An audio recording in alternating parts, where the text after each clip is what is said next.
કોંગ્રેસનો જે હોબાળો હતો એ બધાએ ટીવી મીડિયાના માધ્યમથી જોયું છે.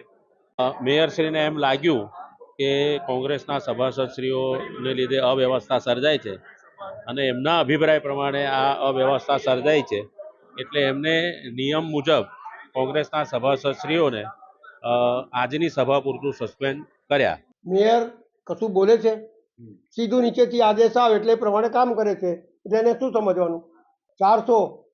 400 દરખાસ્ત પર બી બોલીએ ને તો દિવસ નીકળી જાય, એ બી નહીં બોલવા દીધું. એટલે અહંકાર બી છે, સાથે સાથે દાદાગીરી બી છે, અને સત્તાનો દુરુપયોગ જે રીતે કરી રહ્યા છે. 10 વર્ષના કામો બજેટમાં પડેલા હોય, આ સંજયનગર 10 વર્ષ થઈ ગયા, મધુનગર 10 વર્ષ થઈ ગયા. તમે જુઓ, એક એક કામ જુઓ કે 8-10 વર્ષથી ચાલે છે અને વાયવાય લૂંટી રહ્યા છે, તાળી થપથપાવે છે. આ શહેરને મૂર્ખ બનાવવાની કોશિશ ના કરતા.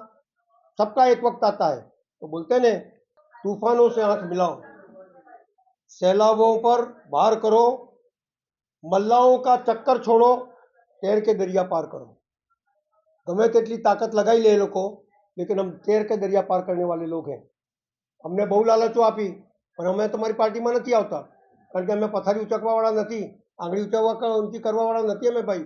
અમે વિરોધમાં રહીને આપ લોકોને, વડોદરા શહેરના લોકોને સાચું ચિતાર આપીશું.